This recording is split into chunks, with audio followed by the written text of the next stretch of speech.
تینوں کا استقبال کیا، پھر اس کمرے میں لے گئیں جہاں ضیافت کا اہتمام کیا گیا تھا۔ تینوں کو بٹھانے کے بعد ان کے سامنے انہوں نے کھانے پینے کی اشیاء چننا شروع کر دی۔ پھر وہ دونوں ایک طرف ہو کر بیٹھ گئیں۔ وہ تینوں کھانا کھانے لگے تھے۔ کھانا کھانے کے دوران اچانک مجاع بن سہر تمیمی کو کچھ یاد آیا اور وہ سانکرا کو مخاطب کر کے کہنے لگا، سانکرا میری بیٹی، خریم بن عمر کہہ رہا تھا کہ تم نے خامخواہ یہ ضیافت کرنے کی زحمت اٹھائی۔ اس کا کہنا تھا کہ اگر تمہارے ماں باپ یہاں ہوتے اور تمہاری مستقل رہائش بھی یہاں ہوتی تو تم ضیافت کا اہتمام کرتی تو انہیں اس سے بے حد خوشی ہوتی، لیکن اب جب کہ تم خود یہاں مہمان ہو تو تمہاری طرف سے یہ ضیافت کچھ عجیب سی لگتی ہے۔ ابن سار کے ان الفاظ پر سانکرا تھوڑی دیر تک مسکراتی رہی، پھر اس نے ایک گہری نگاہ خریم بن عمر پر ڈالی۔ وہ نگاہیں جھکائے خاموشی سے کھانا کھا رہا تھا۔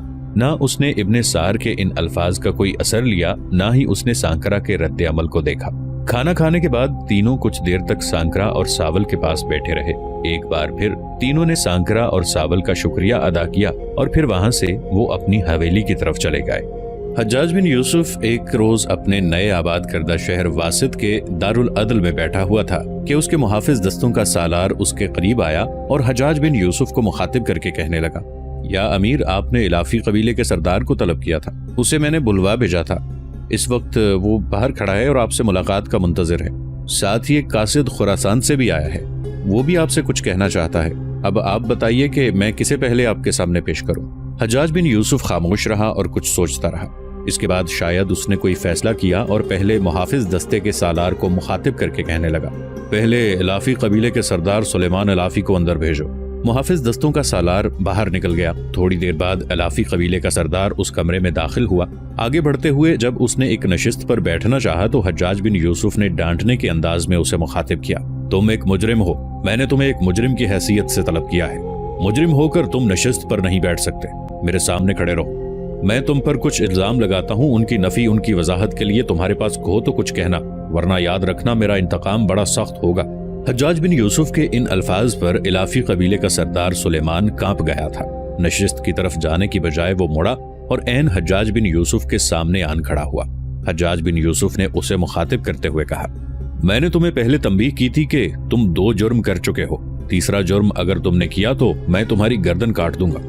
تمہارے تیسرے جرم کی مجھے اطلاع دی گئی ہے، تم نے اپنے قبیلے کے ایک شخص حارث اور اس کے بیٹوں کو ترغیب دی کہ وہ مکران کے حاکم سعید بن اسلم کو قتل کر دیں۔ تمہاری ترغیب پر وہ تینوں باپ بیٹے حرکت میں آئے۔ اس وقت وہ سعید بن اسلم کلابی پر حملہ آور ہوئے جب وہ خراج وصول کرنے کے لیے مکران سے باہر نکلا تھا۔ حارث الافی کے بیٹوں معاویہ اور محمد نے اس پر حملہ کیا اور اسے قتل کر دیا، اور جس قدر مسلمان لشکری اس کے ساتھ تھے ان کا بھی خاتمہ کر دیا، لیکن وہ مکران پر قابض نہ ہو سکے، اس لیے کہ خریم بن عمر جسے میں نے مکران میں لشکروں کا سپہ سالار بنایا ہے وہ ان کے آڑے آیا۔ ان کے اور راجہ داہر کے مشترکہ لشکر کو اس نے بدترین شکست دی اور اپنی سرحدوں سے بھگایا۔ اب مکران کا والی مجاع بن سار تمیمی ہے۔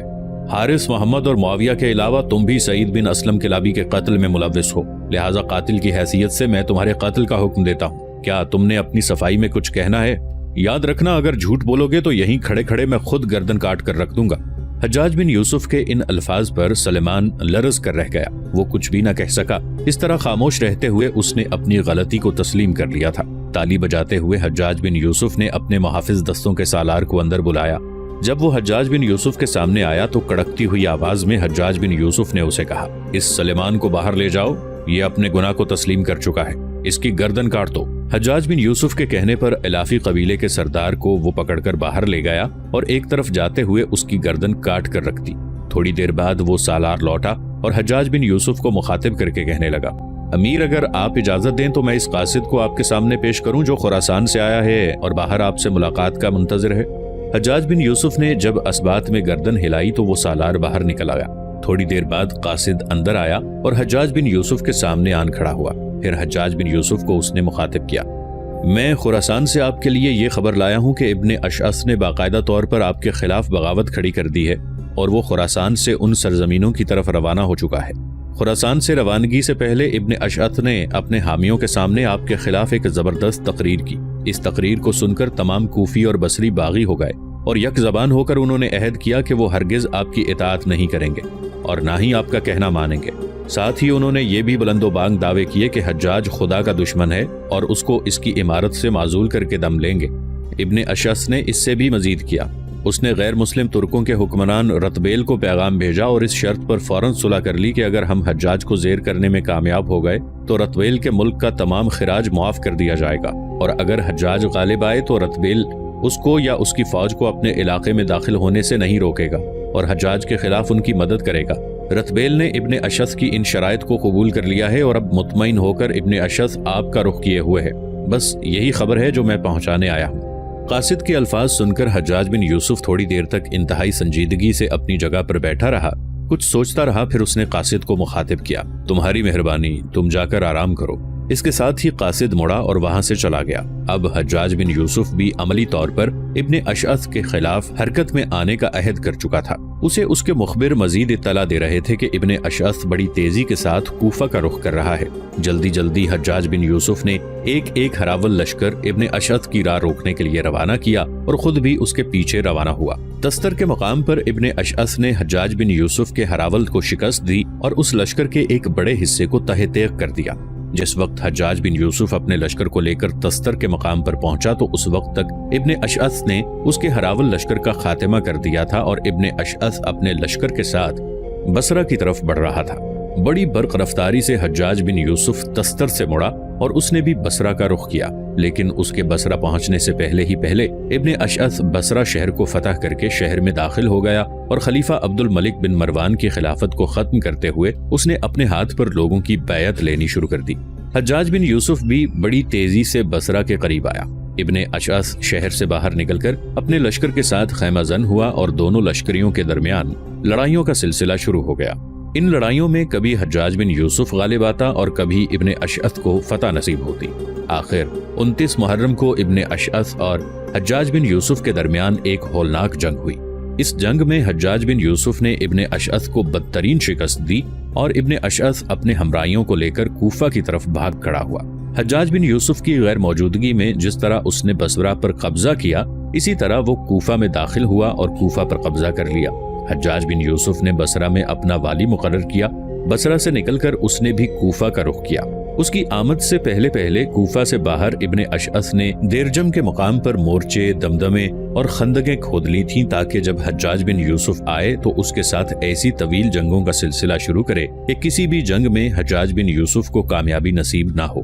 حجاج بن یوسف بھی آتے ہی ابن اشعث کے لشکریوں پر حملہ آور ہوا، لیکن خندقوں، مورچوں اور دمدموں کی وجہ سے وہ فی الفور ابن اشعث کے خلاف کامیابی حاصل نہ کر سکا۔ جنگ طول پکڑتی گئی۔ ادھر خلیفہ عبد الملک کو ابن اشعث اور حجاج بن یوسف کے اس طرح ٹکرانے کا علم ہوا تو اس نے اپنے بیٹے عبداللہ اور اپنے بھائی محمد بن مروان کو ایک بڑے لشکر کے ساتھ کوفہ کی طرف روانہ کیا اور اہل عراق کی طرف ان دونوں کے ہاتھ یہ پیغام بھیجا، ہم حجاج کو معزول کیے دیتے ہیں، اہل عراق کے وظائف مثل اہل شام کے مقرر کر دیں گے، ابن اشعث جس صوبے کی حکومت پسند کرے گا اس کو دے دی جائے گی۔ حجاج بن یوسف کو اس پیغام کا حال معلوم ہوا تو اسے سخت صدمہ ہوا۔ اس نے عبد الملک کے بیٹے عبداللہ اور محمد کو اس پیغام کے پہنچانے سے روک کر عبد الملک کو خط لکھا کہ اس طرز عمل سے اہل عراق کبھی آپ کے مغلوب اور محکوم نہ ہوں گے اور ان کی سرکشی ترقی کرے گی۔ لیکن عبد الملک نے حجاج کی بات کو ناپسند کیا اور عبداللہ اور محمد نے عبد الملک کا پیغام اہل عراق کو پہنچا دیا۔ اس موقع پر اہل عراق اگر دانش مندی اور سوچ سمجھ سے کام لیتے تو خلیفہ عبد الملک کی اس پیشکش کو قبول کر لیتے اور مزید دنگا فساد نہ ہوتا بلکہ ظلم و جور سے ان کی جان بھی چھوٹ جاتی۔ خود ابن اشعث عبد الملک کی اس شرط کو قبول کرنے پر تیار ہو گیا، لیکن لشکریوں نے اس بات کو نہیں مانا اور سب نے مخالفت میں بلند آواز کر کے عبد الملک کی خلافت کو ختم کرنے کی آوازیں اٹھائیں۔ عبد الملک کا بیٹا عبداللہ اور بھائی محمد یہ صورتحال دیکھ کر واپس لوٹ گئے اور جس لشکر کو وہ اپنے ساتھ لے کر آئے تھے اس لشکر کو انہوں نے حجاج بن یوسف کے پاس ہی چھوڑ دیا، خود عبد الملک کے پاس چلے گئے۔ اب طرفین میں تازہ جوش اور تازہ تیاریوں کے ساتھ پھر بڑے زور و شور کی لڑائیاں شروع ہوئیں۔ ہر روز وہ اپنے اپنے مورچے سے نکل کر نبردآزما ہوتے اور شام کو اپنے مورچوں میں واپس چلے جاتے۔ ان لڑائیوں میں کبھی ابن اشعث کا پلڑا بھاری ہوتا اور کبھی حجاج بن یوسف کا، اور کبھی حجاج فاتح رہتا اور ابن اشعث کا نقصان ہوتا۔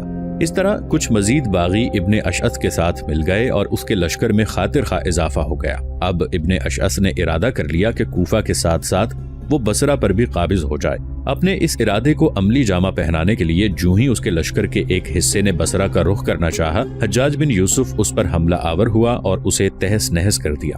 اس کے بعد ابن اشعث اور حجاج بن یوسف کے درمیان ایک مزید فیصلہ کن جنگ ہوئی۔ اس جنگ میں حجاج بن یوسف فتح مند رہا، ابن اشعث کو شکست ہوئی۔ ابن اشعث پہلے کرمان کی طرف بھاگا، پھر کرمان سے نکل کر ترکستان کی غیر مسلم حکمران رتبیل کے پاس چلا گیا۔ حجاج بن یوسف نے یزید بن محلب کو خراسان کا والی مقرر کیا، ساتھ ہی اس نے ابن اشعث کو گرفتار کرنے کے ذرائع پر غور کرنا شروع کر دیا تھا۔ ابن اشعث جب ترکستان کے حکمران رتبیل کے پاس جا کر پناہ گزین ہو گیا تو خراسان میں اس کے جو حامی تھے انہوں نے ابن اشعث کے ساتھ رابطہ قائم کیا اور اسے ترغیب دی کہ ایک بار پھر وہ خراسان کی طرف آئے اور دوبارہ قسمت آزمائی کی جائے، ہو سکتا ہے اس بار ہم حجاج بن یوسف کے خلاف کامیاب رہیں۔ لیکن ابن اشعث کہنے لگا کہ خراسان میں اس وقت یزید بن محلب جیسا بہادر اور دلیر والی ہے، لہٰذا اس کے ہوتے ہوئے ہماری کامیابی دور دور تک کہیں بھی دکھائی نہیں دیتی۔ لیکن اپنے حامیوں کے مجبور کرنے پر اس نے اپنے ارد گرد 20,000 کا اچھا خاصا تربیت یافتہ لشکر جمع کیا۔ رتبیل کے علاقوں سے نکل کر اس نے ہرات کا رخ کیا اور ہرات شہر پر قبضہ کر لیا۔ یزید بن محلب کو جب اس کارروائی کی خبر ہوئی تو ایک لشکر لے کر وہ ابن اشعث کی سرکوبی کے لیے نکلا۔ ابن اشعث نے ہرات سے نکل کر یزید بن محلب کا مقابلہ کیا، لیکن یزید بن محلب نے اسے بدترین شکست دی۔ ابن اشعث پھر شکست کھا کر بھاگا، پہلے سندھ کا رخ کیا، پھر وہ رتبیل کی طرف چلا گیا۔ وہاں جا کر وہ سل کے عارضے میں مبتلا ہو گیا۔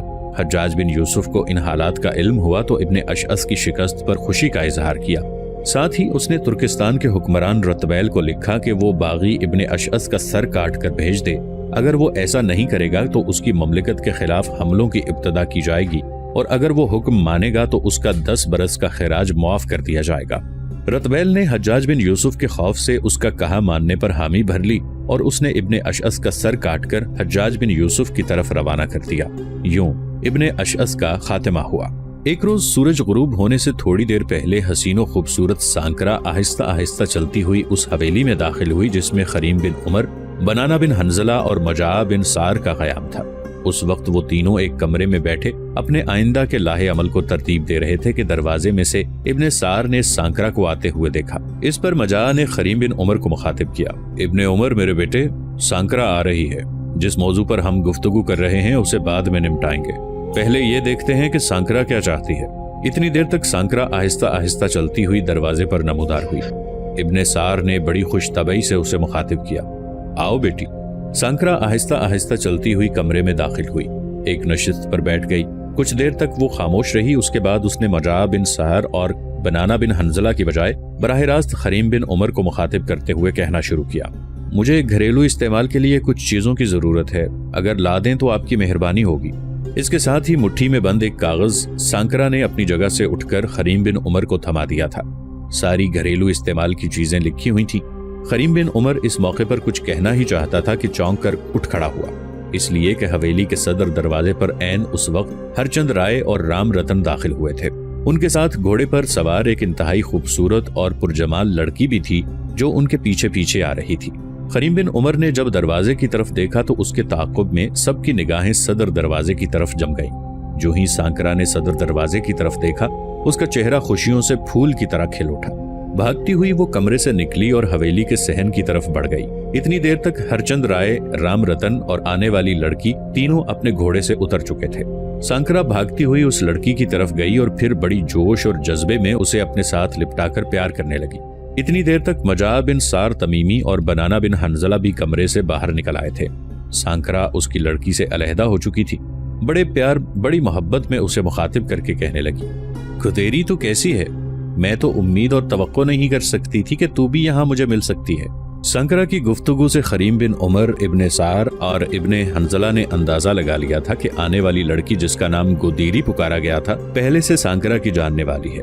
پھر مجاع بن سار کے کہنے پر ہرچند رائے اور رام رتن نے گھوڑوں کو استبل میں باندھ دیا۔ سب اسی کمرے میں بیٹھ گئے جہاں سے وہ اٹھے تھے۔